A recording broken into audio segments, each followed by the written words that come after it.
What is he doing? What is he taking out? He's taking out. He has gloves. He has gloves. He has gloves He has in his gloves. hands. He has gloves. Gloves and what else? The blanket. Oh my God, that is my blanket. When 19-year-old Miya Marcano goes missing, it isn't the police who uncover the biggest clues about what happened to her, but her family. In fact, it was through their own investigation that they would not only uncover a suspect, but it was Miya's family who, through their own determination, eventually caught the culprit on camera.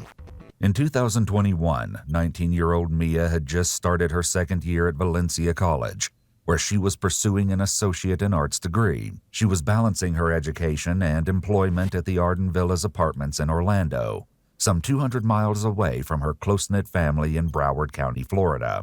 She also lived at the same apartments where she worked. Though they didn't know to be concerned at the time, Miya had recently asked several of her family members if they could come to Orlando for the weekend to see her.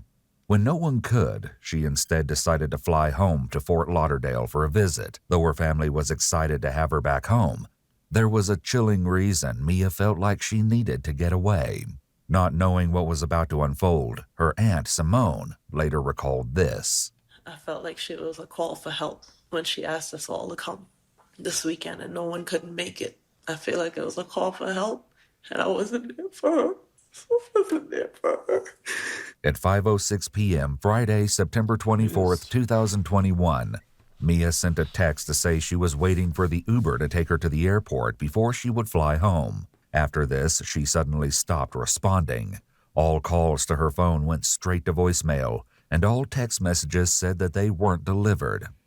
Given that Miya was incredibly close with her family and kept in near constant contact with most of them, they likely noticed something was wrong within mere moments of it happening.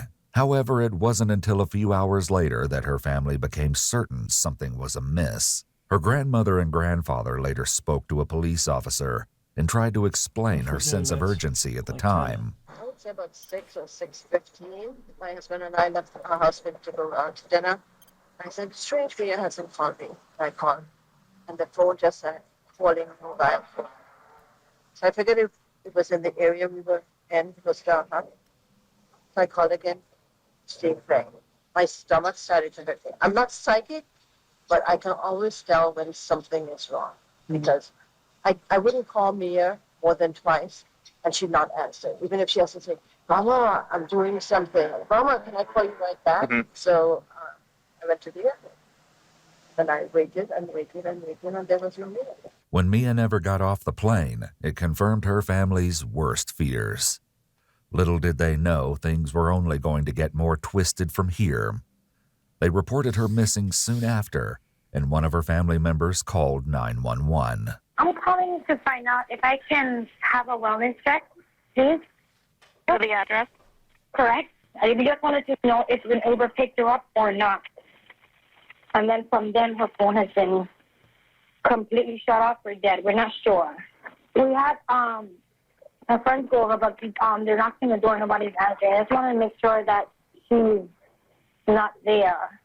Okay, I mean, I can get a call sign up for a deputy to go out there, but a deputy is going to do the same thing. He's going to knock on the door, and if no one answers the door, he can't break down the door. This call and lackluster response from police would set the tone for the investigation. Yeah, it's lackluster, but I gotta be honest, you really gotta sell it to the fucking police. The response they're gonna give a lot of times, if you don't sell to them, they're not gonna give a fuck. It's just what it is. An officer eventually did go to Miya's apartment at Arden Villas, but there was no answer when they knocked on Miya's bedroom door. When they tried to open the door, they found it locked from the inside.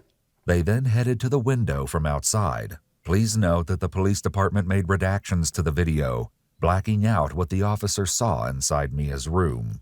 When they went around the front of the apartment, the officer was met by Miya's cousin Kaylee, who, after realizing that Miya's location was turned off on her phone, decided to take matters into her own hands and start looking for her. No, she's definitely not in there. But, she's not in there? No. Did you see any, you couldn't see inside? Yeah, no, I saw inside. Did you see, any bags? I saw 2 suitcases under her bed. Under her bed? Yeah. Oh. I'm not sure if that's... I think it was always there. Was it? Yeah. Yeah, but other than that...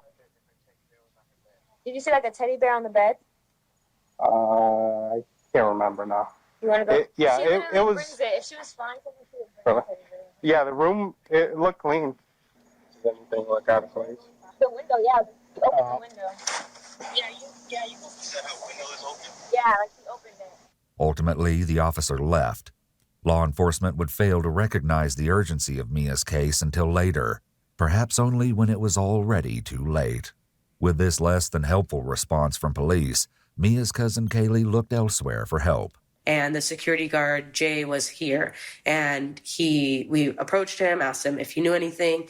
And he said yes, that he was here when the police were there. And we said, okay, like if you could please just accompany us so you could tell us about what happened when they were there. Because they knew Mia's door was locked, Kaylee and Jay headed to the window that the officer had looked through. Once we heard that the window was unlocked, we automatically knew that that was off because my cousin had installed the window locks on all of their windows to prevent anyone from opening it from the outside, especially with them being on the first floor. Right. When we went up to the back, he showed us the window, and we, of course, tried to avoid touching anything because we didn't want to interfere with anything. He did mention that he saw fingerprints and that he took some himself with some tape because when he asked the police officers to take some that were there earlier, they said that they were not going to because it wasn't that type of case, I guess. Later, the security guard would allege that when he tried to hand over the fingerprints, the deputy actually laughed and said, "This isn't a high-priority case." However, this allegation has never been proven. Jay's immediate frustration for how the scene and Mia's case was handled was palpable. And now I'm getting mad because one of y'all... Okay, hold on. Chat. Because we found the video and we want to know what the video is, okay? Like this is gonna, you can kind of get mad like that, right? But if you replay it the way it happened, right? If you really think about it, it's a wellness check call that doesn't have any urgency. People are looking around. The person is not missing within a span of time that's like worrisome, and then the window's open. I mean, dude, they're gonna pull out some fucking microscope and some fucking magnifying glass and some fucking gloves and start like going through tape and getting fingerprints, bro. Like, let's relax, man. Did not do the job that he was supposed to do. Me being a security guard, I should not have had to do the stuff that I did to have an officer come out here and look me in my face and tell me to keep the evidence that was lifted off the windowsill. Dude, oh, for missing, I think it's 48 hours minimum. No, you're supposed to take that now. As strange as it was that the locks had been removed from Mia's window, it was even stranger that through the window, Kaylee could see that Mia's bedroom door had actually been barricaded from the inside by a small bookcase. Really? Then she noticed something else that would later become integral. While we were back there, I was looking at the parking lot, the woody area behind with the fence. We were like, why is there a chair behind the fence? He said, oh, that's been there for a long time. And I was like, it's kind of weird, though, because the placement of it looks directly into their windows. It's kind of at a slight angle. So that was a little bit concerning. But he was like, no, that chair's been there for a long time. So I was like, okay, no problem. While we were back there, he mentioned another thing that was odd to him was that most people in the guest parking lot don't park, like parallel park in this one corner, which made sense to me because there are parking spots that go straight there. So if you're parallel parked back there, they can't get out. So he said what was weird to him is that there was a large tire track. This all seemed to hint that some awful fate had befallen Miya, but what exactly remained to be seen. Into the apartment, we all put on gloves and again asked Jay to come with us just to, I guess with the name security, he made us feel more secure having him there. We went into her room, avoided touching anything, and we immediately noticed that her room was in a disarray, very out of character from Miya. However, even more shocking was the sight of something still in her room. She has her decorative pillows, her sleeping pillows, and then, of course, the king of the world, her Teddy. Yep. So Teddy usually sits right on the bed if he's not going with her wherever it is that she's going. If she's going to work, there's times that Teddy goes to work. Every trip, Teddy goes. Teddy's been on vacation with other people. Teddy has lived his life. With this in mind, her family knew she wouldn't simply have left the bear behind. And yet Teddy was still in her room. This meant one thing. Miya hadn't left. She wasn't not answering her phone. And her phone wasn't simply dead. She had been taken. But the teddy bear wasn't the most concerning thing discovered in Mia's room, as Kaylee explains. When we walked in, the cubby that was blocking the door was in the walkway, and there was her chain was busted. She usually wears 2 chains, one that says her name and then a second one that has a heart pendant. So I know the chain is the heart pendant one because the pendant was missing. Yeah. And the Miya one would have 2 separate pieces.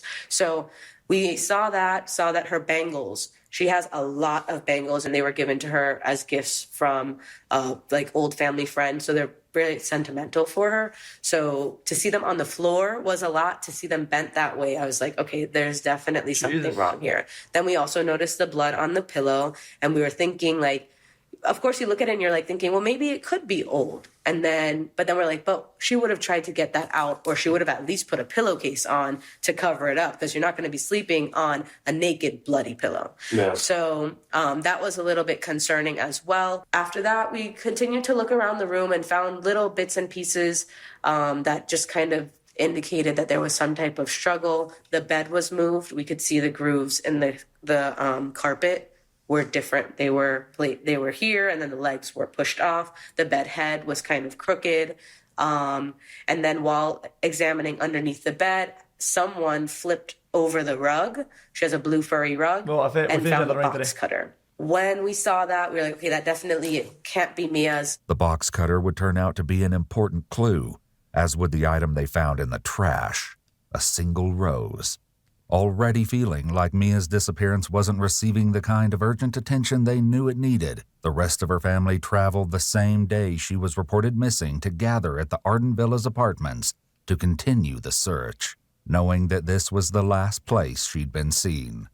They would soon have a shocking and disturbing interaction. It's unclear exactly what happened in the moments prior, but one of Mia's family members began recording when someone else showed up, claiming to also be looking for Miya. The person recording kept their phone either in their pocket or their hand covered the camera, as we can't yet see what was happening until later. We can, however, hear the mysterious person talking with various members of Mia's family, including her father. I'm too old for this. It's her friend Tati. Tati knows our relationship, I promise you. Nothing like that. Tati woke me up out of my sleep to come in to see if I saw anything, because we didn't know you guys were here. You're not hearing about this for the first time tonight. Yes, I was home. You still have text messages? Me and her Why, no haven't way, you talked, probably but forgot something behind it. Like I told you, I tried to fall back. If it's him. Older than her. So I don't even have her number now. All serious. The man speaking is 27-year-old Armando Manuel Caballero. Armando worked as a maintenance man at Arden Villas, and he met Miya when the two became co-workers. In fact, he'd started at Arden Villas right after Miya, around 2 months prior to her disappearance. Arden Villas right after Miya, around 2 months prior to her disappearance.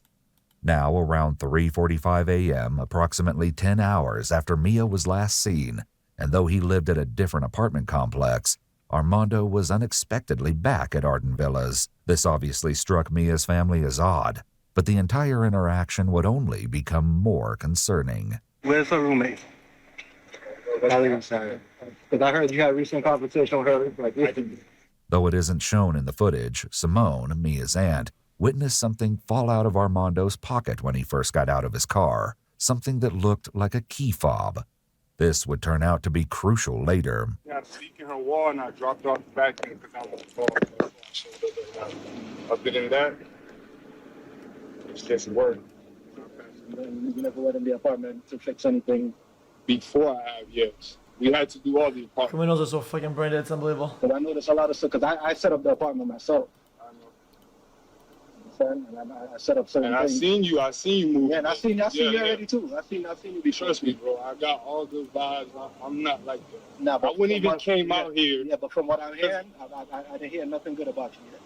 Really? I promise you. What Armando didn't know was that because Miya was so close to her family, they immediately recognized him as someone she'd told them about. And because of what she told them, they were likely suspicious when he showed up at Arden Villas. Been sending her text messages like that, like trying to tell her, express your feelings for her. As a regular thing, when the property was. How is it a regular thing if you just said that you're older than her? Why is it a regular thing if you're expressing your feelings to her? Why is that? How is that a regular thing? Why'd you cash out for that amount of money? She said she had to help you. She had to help me? My daughter would never tell you that. On my soul, she told me that. She would never tell you that. On my soul, she said that.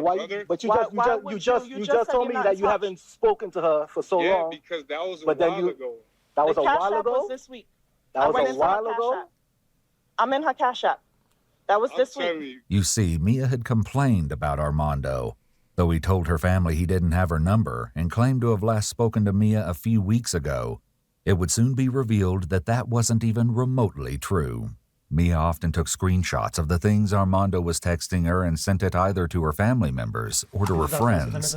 This included when, in the week before she went missing, Armando sent her a random Cash App payment for the amount of $600. Though Miya declined the money, she sent a screenshot of the message Armando included with the payment to a group text with other Arden Villa's employees, titled "Off the Casa." Armando wrote to Miya, "Mama's good morning. I don't want you to feel any way about me giving you this. Like I said from before, you grew on me, and I feel I didn't have too much of a reason to be in your face unless I was making a difference, because I'm just a man, and that's how I see it. From hearing you vent about your fam situation and hearing about how you're not able to live your life fully because of the difference in responsibility, and from the first few times I heard that, I've been planning and wanted to bless you. But it's not much, but it's yours. Enjoy it however you like. I don't want it back. Don't send it back. That was money I was putting up from turn to spend on dates or gifts for you. But I'd rather just give you the money so you could do what you actually need or want with it." Her friend responded to the screenshot. "It just sucks that he works with you because I would keep it, but if you don't do what he wants, he gonna act crazy." Mia's friend likely had no idea how true that was. Armando had an interesting explanation for the Cash App payment. Because her mother didn't pay her rent no more. And when we was doing time, we've been friends already since June. I miss a lot, really, brother. Sorry, chat. I was dates or gifts for you. Send it about text with other and took screenshots of the thing. This included when in the week and remotely true. Miya often took screenshots of the things Armando was texting her and sent it either to her family members or to her friends. This included when, in the week before she went missing, Armando sent her a random Cash App payment for the amount of $600. Though Miya declined the money, she sent a screenshot of the message Armando included with the payment to a group text with other Arden Villa's employees, titled "Off the Casa." Armando wrote to Miya, "Mama's good morning. I don't want you to feel any way about me giving you this. Like I said from before, you grew on me, and I feel I didn't have too much of a reason to be in your face unless I was making a difference, because I'm just a man, and that's how I see it.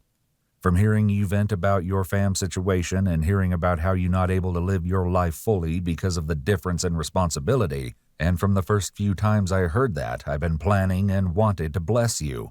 But it's not much, but it's yours. Enjoy it however you like. I don't want it back. Don't send it back. That was money I was putting up from turn to spend on dates or gifts for you. But I'd rather just give you the money so you could do what you actually need or want with it." Her friend responded to the screenshot. "It just sucks that he works with you because I would keep it, but if you don't do what he wants, he gonna act crazy." Yep, Mia's friend definitely. likely had no idea how true that was. Armando had an interesting explanation for the Cash App payment. Because her mother didn't pay her rent no more. And when we was doing time, we've been friends. Bro, it's the type of people that do like fucking like no strings attached, right? And they both expect and fucking wild out if things don't happen the way they want to. It's fucking Already cringe since as June. shit. I know Rashid seen me hurt and Rashid chilled. There's nothing there. I never came after hours. I never bothered her. Shit's fucking cancer. They take a statement from you earlier on? I just found out she was missing. Got pizza. You saw her today? Just found out, but I found out a few hours ago. You saw her today? At work, yes. Have you done any work inside that apartment? Not recently. So when? So who's the maintenance person that was in the apartment yesterday? Or 2 days ago? Somebody was maintenance. You had to be there recently because you told me that you bought the fan there, so you was there recently. This is an integral question. As Armando was in maintenance at Arden Villas, he had an assigned key fob, which could access every single apartment and that worked during business hours. Oh, dude, For fuck after-hours that. maintenance, an on-call key fob was shared among the maintenance staff, with the device in the possession of whomever was on call at the time. 3 days earlier, on Tuesday, September 21st, Armando had delivered some fans to Mia's apartment, as there'd been flooding. The maintenance request had been legitimate, but the troubling issue of Armando's access to her apartment hadn't escaped Mia's family members. So you was That there was recently. Tuesday. So that was the you were in this apartment on Tuesday, I didn't right? do work. I just dropped the vacuum on. Bro, Yeah. something She had a adding leak. up, bro. She had a leak from her living room to her room. Coincidentally, like that just happened. You know what I'm saying? That just happened. That leak just all of a sudden just happened just out of the blue. Only in her coming room from under and the in the slab. thing. I cannot. There's nothing I can physically do to do that. All right, and the person who went in today too went through the window too. You know what I'm saying? All right, but you got access to that place though, right or wrong? Right or wrong? You have, We can find out. Right or wrong? You have Ask you a access to question. it, right? You have access to the Yeah, apartments, I do. right? As a maintenance worker, you have access to the apartments. Yeah. And what is your protocol when you're going into the apartments? You guys just knock and go in? We knock 2 or 3 times. We wait. Nobody answers. We open the door. We knock again. We stab the door. We wait. Dude, that is so Nobody answers. scary, dude. What the fuck? As police would soon find out, Armando isn't telling the truth here. Mia's family member, who has been recording this strange encounter, finally raises their phone and captures Armando in the footage. He can be seen standing next to an officer. As of right now, you have work sent tomorrow? You work obsessive tomorrow, texts to Tati? Mia. We have all seen the text. Dude, it's why those houses should come with fucking deadbolts and shit, like the locks on the door that are physical, or whatever. Like, otherwise it's unfair for the residents that people can just fucking walk the fucking like that. It's insane. Because if it's locked, it means you're inside of the house, which means if you can open it and communicate that through the door, then you're chilling, right? And if you're not, you could go in and it's not locked. Then it's win for everybody. Talked about giving her your life savings. You cash out her money and you claim that you weren't in touch. Who told her It's gave her on life text. savings? I never As a said matter of that. fact, we're going to get a police report to pull your phone records if that's the case. Who tried to do? As it would turn out, because Mia had sent so many of the texts from Armando to her friends and family, the police didn't need to pull Armando's phone records to see that something was off. There's evidence of obsession, of something. You're fascinated with It's me. not only from my side, so don't try to make this. No like one, I'm a no stalker. one's saying that. It takes. She's not here to defend there's- herself right now, so Obviously, we gotta she's talk to missing. you. So we're talking to And you, I who've been completely going back and respect forth that. I on understand text. that. Alright, That is your cool. family. Right. But until we figure out what's going on, just don't beat me up. Nobody No ain't beating one's you If up. I'm guilty, But why you would I put come here? yourself in the middle right here. You brought yourself over here. The entire interaction with Armando out front of Arden Villas was odd, but what Armando said next did nothing but raise suspicions against him. I have never done nothing bad to me. Where's the... Never done nothing. The videos capturing this incident end abruptly after this, but Mia's aunt describes what happened next. Armando got in his car. The officer never searched the vehicle. I don't know if there's procedure. He never looked in the vehicle or touched anything, told him to ride on with nothing. The vehicle took off. They went to the maintenance room. They came back. Armando then left. After driving away from the officer and Mia's family members, Armando was seen again driving around the buildings with his lights off. One of Mia's family members noticed something else that was incredibly concerning about Armando. Yeah, I noticed. So it almost looked like he had bronzer on because this area was like, it was puffed up and slightly bruised, like reddish. But how it was dark in the night when the light, you could see, you know, when skin is stretched to a point that it shines because you know with the swelling. Knowing what they did of his fixation with Mia, his return to the Arden Villas apartments the same day that Mia went missing raised red flags for her family. Little did they know, Armando was hiding another, even more disturbing secret. The next day, there was still no sign of Mia anywhere, and it was only now that the police would begin to take the case seriously, though slowly. Someone from the Harris County Sheriff's Office even reached out to the Orange County Sheriff's Office about Mia's case, and there appeared to be a distinct lack of urgency. Okay, I mean, it hasn't been turned over to a detective yet because it takes up to 5 business days. How to consider someone lesser?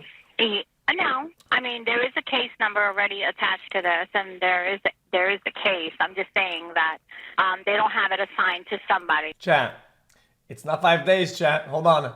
If your person has been missing, but it was over the weekend, it doesn't qualify, chat. It's not 5 business days. My bad, brother. But if we make contact with her and we run her name, we know she'll be missing because she's in the system as missing.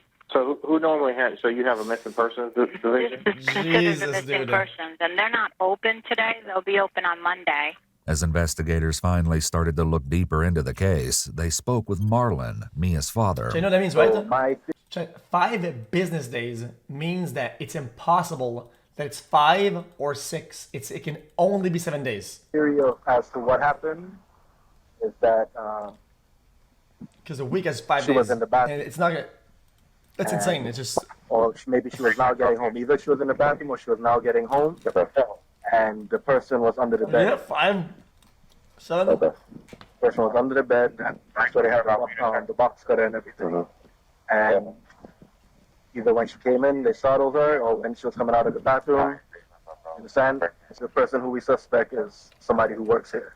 I heard about it. Okay. Her family also gathered again, this time inside Arden Villas. Police officers came and they said they weren't going to do anything but file a missing person report. She's an adult. They can't do an Amber Alert because she's over 18. But according to that officer, this is a typical college room that doesn't seem to look obstructed or tampered with. He said they weren't going to do much until a couple days pass and it becomes more. If you haven't got any information, if you haven't heard from her. As news of Mia's disappearance spread, calls flooded in as people tried to give any helpful information to aid in the search. And what do you want to report? We just got like a message saying that a girl had been missing since like 5 p.m. yesterday, and me and my roommate around, I'd say maybe like 7 p.m., and we heard like a girl and a guy, and they were screaming, like, but it didn't sound like good screams. It sounded like really bad screams. And we actually went downstairs to see if we could like find anything, and there we heard like a woman and a man screaming at each other, like arguing in an apartment on the first floor. I don't know if this would be helpful information, but it was something that stood out to us last night.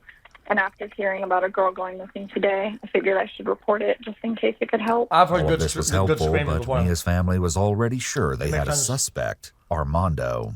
Mia's family had been right. It did appear that Armando was obsessed with Miya. In one screen-recorded video, it can be seen that Armando was sending her long, multiple messages. Part of these messages say, quote, "You drew back, which I understand, because you a woman and you don't know me that well, so you need your boundaries. I know I come off strong and crazy." After screen-recording the messages, Miya sent the video to a group chat, writing, "When does it stop?" The issue of Armando's text messages would come up again and again as police began interviewing her friends. And Jasmine, can you tell me what happened in a group chat between you, Miya, and the other individual? Yes. So basically we have a group chat where we talk about like normal things that are happening. But in this chat, there's just been multiple times where Miya like will send over screenshots like we do of like people that we're talking to or just things like that. Sometimes complaining or just having issues with like Armando sending her long text messages out of the blue, emotional messages to her even when she was barely giving him like real responses back, sending her long emotional messages, getting upset at her for not responding to him, all types of things. And from the start, her making it clear that although she did find him attractive or whatever the case may be, she has never necessarily wanted anything serious with him. They have never dated. They've never been involved in any aspect like that. That detail didn't seem to deter Armando. In one text to her friends, Miya wrote, "Then if I don't respond, we know he getting the paragraphs ready." I always found it weird with that because I'm like, she's young, like she's 19, she's a freshman. I always found him to be weird because I'm like, this girl is like a young girl. She's not trying to be tied down with you, like, you know? And she made that very clear to him. So that's just the thing for me. Did they ever have any altercations with each other or any kind of fights? Yeah. They never had any fights. He was very much a like messagey type of person. Like I never had any situations in regards to like her telling me like, oh, they got into like actual altercation. She did tell me that recently he tried to like make us not a scene, but like be petty towards her at work. He said it in a way like it was drawing attention because people were kind of like, dang, like why'd you say it like that towards her or whatever. And she was like, in the chat we were talking about like that's crazy that he's trying to like show out and call you a weirdo and stuff when he's the one that sends you long dramatic text messages every single day. Miya sent a text to the group chat saying, "Y'all, I'm confused," and a screenshot of a message Armando sent her saying, "I don't got any more patience with you. You honestly showed me the type of person you are. Like you said, people fall for your looks. Well, I seen the type of person you are. I don't got the energy or the fakeness to tolerate giving myself to you, even as a friend. We two different kind of people." Armando also texted me a quote, "Just leave me alone if you don't have no intent to show any significance in my life." So Tuesday would have been the 21st. So The September 21st. 21st was the last. And can you tell me what that message said? Yes, so we were talking like normal. She said, "I saw Armando just now. He had to bring me the blower and he was like, I think I cleared my mind enough and I'm ready to follow you back on Instagram." Because like I said, he would get overly emotional and obsessive over her. So like if she was posting and doing things and not talking to him, he would get upset and send her messages about that. So then she sent a screenshot after he left of what he said. And he basically said, "Everything else burnt out, but respectfully, I can't lie. I would have loved to taste you or see how it was at least once." And she said, "Y'all help me, what the F?" Like asking what she should say to that. And I was like, what do you say to that when it's coming from a crazy person? Right. And she said, "No, for real." I'm like, whoa. And I said, I would be like, "Let's keep it cute, friend," because I don't know what to say. And I basically said that because I was like basically like deflecting from the talk because you guys said like we're just friends. Armando replied to that text from Miya saying, "Right, whatever, you out-cooled me. I really didn't take no L. Why you trying to be so cool? I get it, it's over. I been knew it was you making it seem like I'm making a mistake. So all the way through I'ma let it go, just holler at you at work, bucko." But it seemed that Armando didn't take her rejection well. Mia's friend Rashid shared a similar story.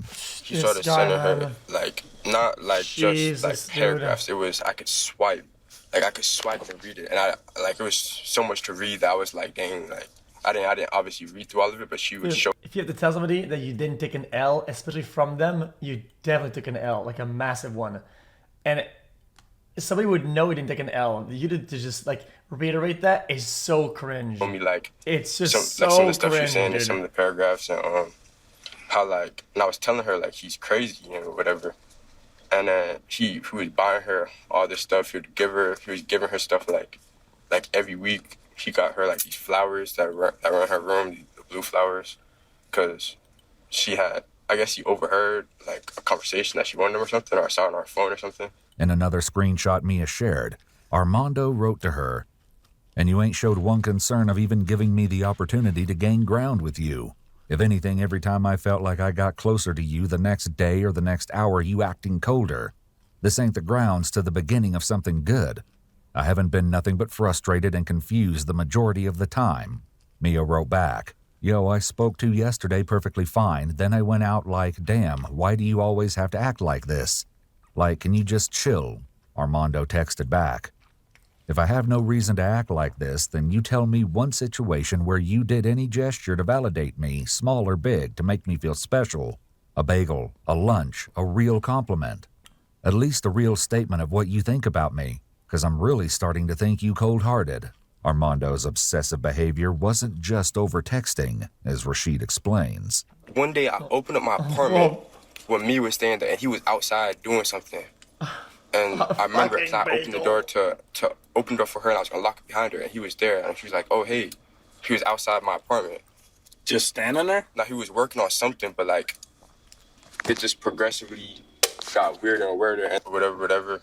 After like time started passing, and she started seeing like who he really was and stuff. She told me like she was kind of nervous that he had the keys to her apartment, And one time she mentioned that she left her house one time, the AC was working perfectly. And she came back a little while after, and the AC was broke. She was stuck on 79. And I know, like, the maintenance people, like, I know it's easy to mess with the AC, you feel me? And he was the on-call person. And so I'm thinking that he, like, messed with the AC because she would have to call the emergency line, which he has to respond to because it's after hours. So she said that she didn't want to call him, so she went to get another maintenance guy to come fix the AC.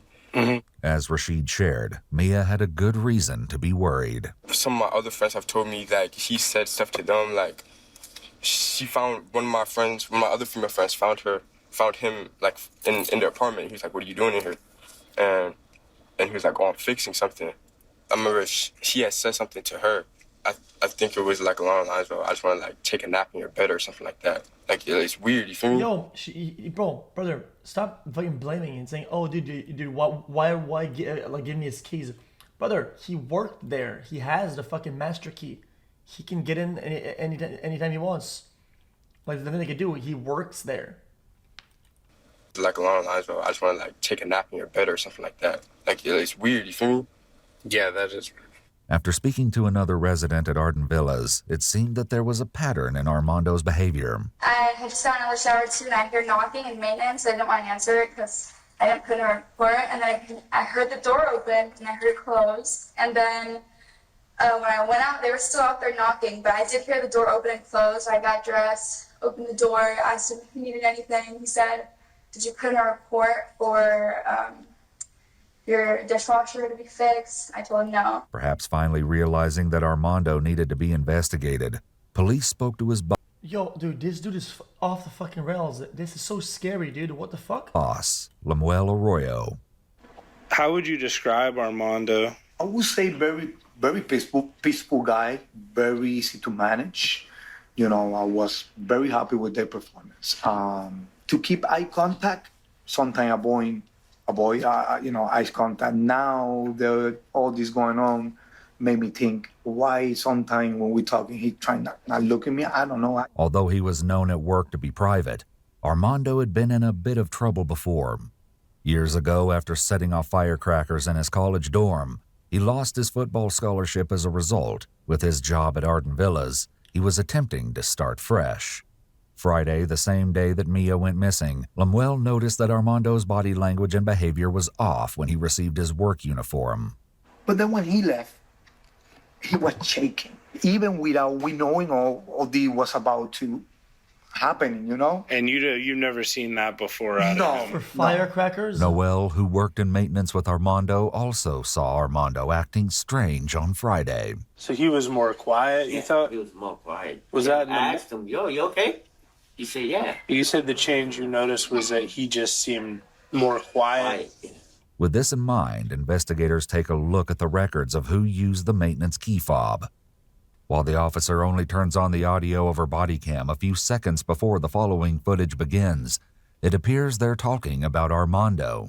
My biggest concern is he has right now a fob that can get him access to every apartment because he's on call. So I was going to have one of my employees just erase the fob, but the only way to do it is to literally go to each and every apartment door with a cancel key, because unless we have the physical fob, we can't just erase it. You have to go to each individual lock and do what's called an interrogation report, and then load that to the computer, and it gives you the lock history of everything. The worker from Arden Villas eventually gets the report on the lock history for Mia's apartment. This is that. That's my on-call maintenance fob at 4:34. But that's before, correct? Yes.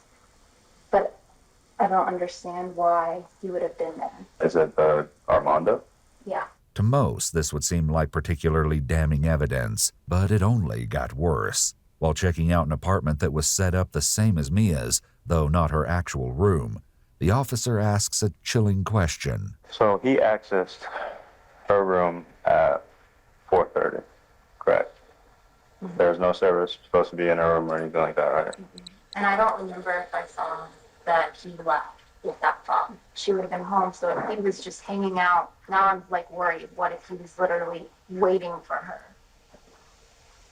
they've got my head all screwed up. I cannot believe it.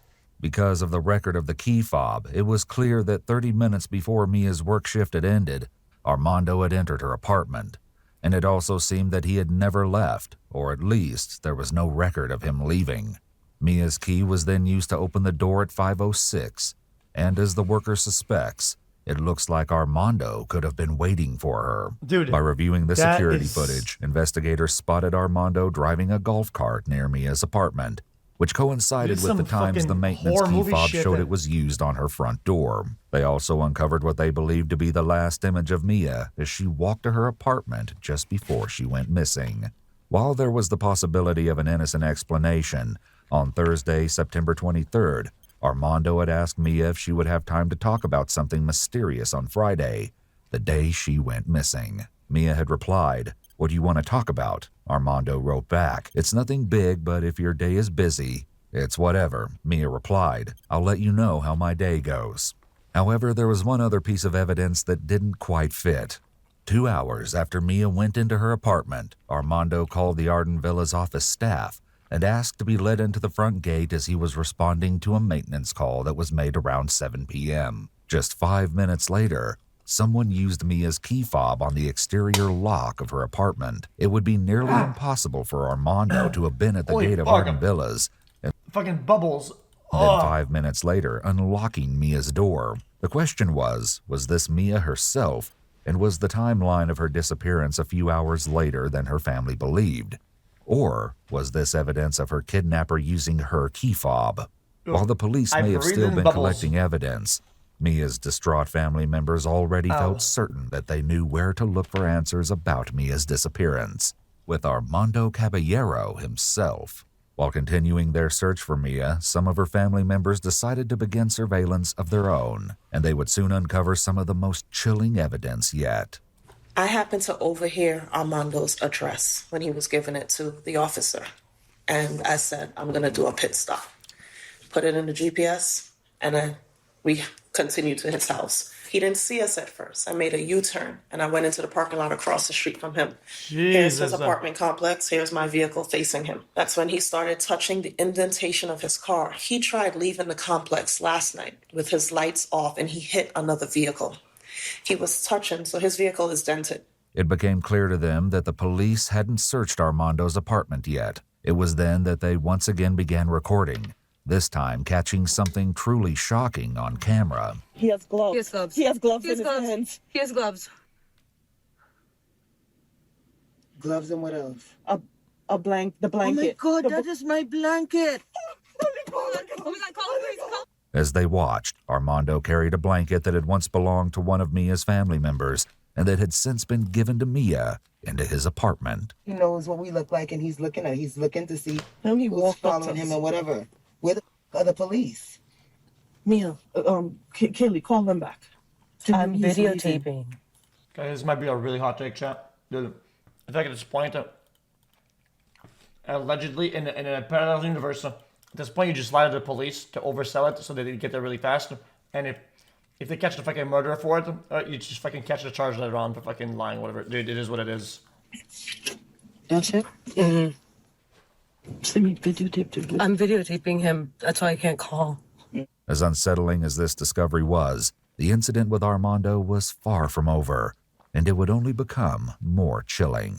Later, Mia's Aunt Simone shared with detectives what had happened after they stopped filming. Someone's got I started trembling. I couldn't drive anymore. I just pulled in. Another Hispanic guy got out of another car, 2 cars down, came across the street. He videotaped the truck, videotaped me. He took pictures of me. He took pictures of my license plate. Then he told me, get out of your truck. Get out of your truck. I didn't get out. He laughed. Crossed the street. He went back, and he does this again. This behavior, along with the discovery of Mia's blanket, seemed to solidify, for her family at least, that Armando was behind Mia's abduction. However, this interaction with Armando would come back to haunt them in the most chilling way. Armando then left his apartment, but returned 10 minutes later. When police were able to find Armando and tell him that they wanted to look inside his apartment, he surprised everyone. He gave permission for Mia's family to search through his apartment while the police stood by. Is it like a quilt type of blanket? Yeah, like a quilt-like blanket-like thing. So if you see it, just let me know. That'll just give more bolster to the search warrant. It appears that this frantic search was not recorded, but Mia's family didn't find her blanket. It seemed that when Armando left, he must have disposed of the blanket. Either way, no other evidence was found, as Armando wasn't arrested or even brought in for questioning. In fact, soon after, he ended up leaving his apartment around 3 p.m. Approximately an hour and a half later, he was officially named as a suspect in Mia's disappearance. But to her family's frustration, he was already gone.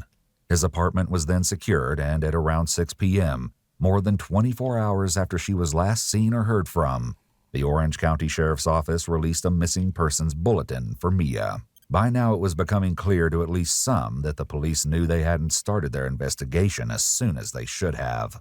Oh, you know, check the report. I guess. I mean, if they saw the blood and everything, it doesn't take long for. That was the end of it. Just some miscellaneous papers and stuff. Passport, about 30 euros. Wallets, checkbook. Cards. It was around this time that calls began flooding into the police department, but not to aid in the search for Miya, but rather because Armando's friends were calling to complain about Mia's family and their investigation. What? Yesterday, they pulled up to my house. I don't know if they were following my friend Armando, because my friend Armando, supposedly he was talking to the girl that's missing. I had no idea what was going on. I came to my house, and then some fat bald guy came to my house. He was yelling at my friend, "Oh, you kidnapped my daughter, you kidnapped my daughter." I'm like, I don't really know what's going on. I literally just came from my girlfriend's house. What's going on? I'm like, I'm confused. He was, "Oh, my daughter's missing, he kidnapped my daughter." And I'm like, I don't understand what's going on. I'm like, I'm so confused. And then they just came to my house. They were at my house and just arguing.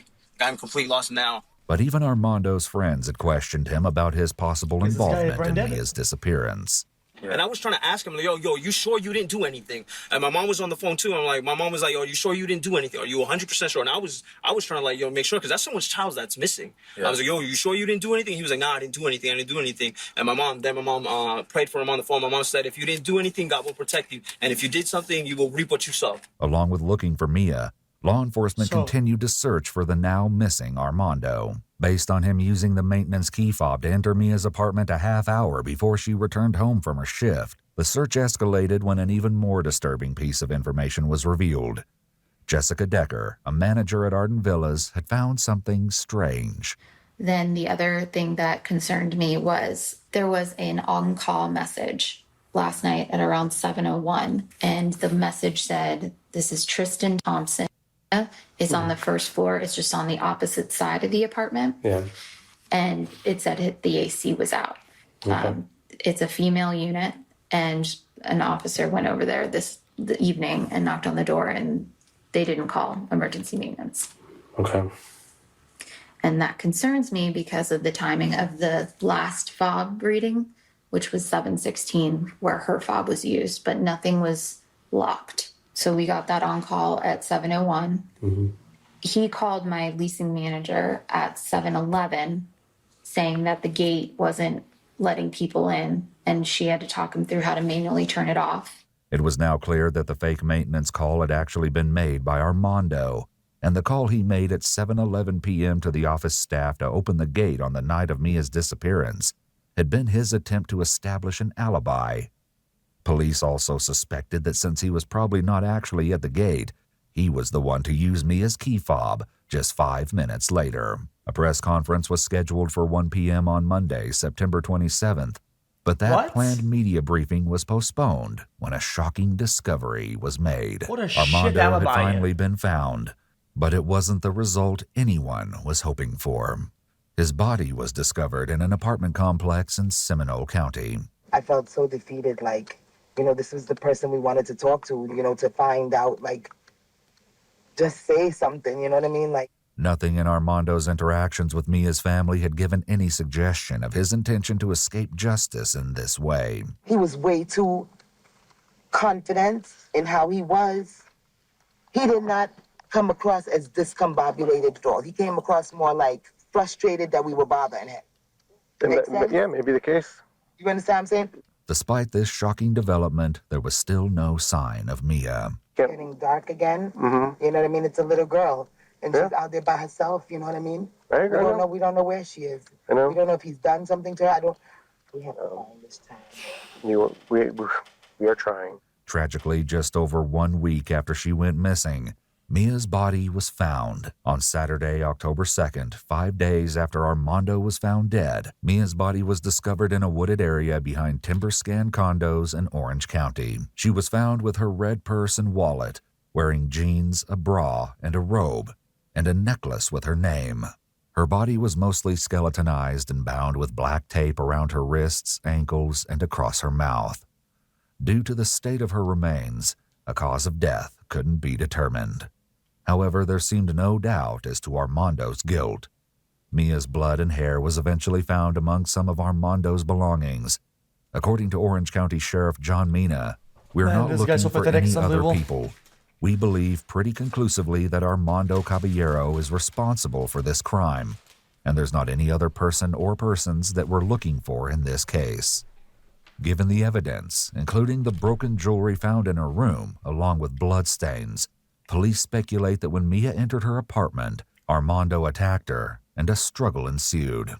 Investigators believe he killed her in the room, and then, using her bedroom window, put her body into the trunk of his car. Just 46 minutes after Miya entered her apartment at 5:06 p.m., Armando's vehicle was seen leaving Arden Villas. He then went to his apartment before returning again to Arden Villas for the fake maintenance call. Phone records and GPS data show that he then went to the woods, where Mia's body was later found. The Marcano family eventually filed a wrongful death lawsuit against Arden Villas, claiming negligence in Armando having unfettered access to Mia's apartment. They also filed a lawsuit against the sheriff's office and 2 officers for civil rights violations and negligence, describing the department as failing miserably in its duties. There has yet to be a resolution for the lawsuit. Mia's law has been introduced to impose higher levels of background checks and limitations on the use of master keys, limiting access to private residences, and affording tenants the safety and security Miya deserved. Yeah, just fucking also get him fucking chain locks on the fucking doors, brother. Like, I just had something. oh, it wouldn't have helped because she wasn't in the room at the time.